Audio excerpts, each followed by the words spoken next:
अनेक समय अनेक प्रश्न आसे समाज रु प्रत्येक लोकों पाखे जे आम पिलाटी जो विद्यालय को जीव से विद्यालय शिक्षक नहांती से विद्यालय गृह नहीं से विद्यालय पाठ पढ़ार मन को परिवेश ना किंतु आज आम सरकार आसला 21 मास मध्य आम अनेक जुगान्तकारी पदक्षेप आम पिलामानकर मूलदुआ को मजबूत करने आम से काम करुचु से आज प्रत्येक विद्यालय को टीचर पोस्टिंग करवा निकटरे आम गत 21 मास मध्य आम 22,000 प्रथम श्रेणी आम दशम श्रेणी पर्यंत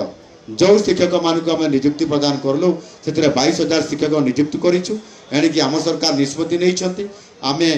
प्रति वर्ष 15,000 शिक्षक आम सरकारी स्तर में रेगुलार आम नियुक्ति प्रदान करूँ एवं आम प्रथम ग्रामांचल गोटे बड़ पदक्षेप स्वरूप आम गोटे गोटे मॉडल स्कूल करने आम सरकार निष्पत्ति गत वर्ष नहीं सारी गोदावरी मिश्र आदर्श प्राथमिक विद्यालय ताहार शुभारंभ ये 5 एकर गोटे विद्यालय हम से सबु शिक्षक मान स्वतंत्र ट्रेनिंग प्राप्त कर भित्तिभूमि पानी व्यवस्था खेल पड़ियार व्यवस्था म्यूजिक व्यवस्था बगीचा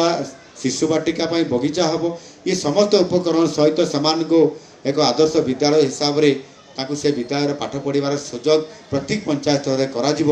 गोटे गोटे विद्यालय सर्वनिम्न 6 कोटी टंकार 7 कोटी टंका पर्यंत खर्च कर व्यवस्था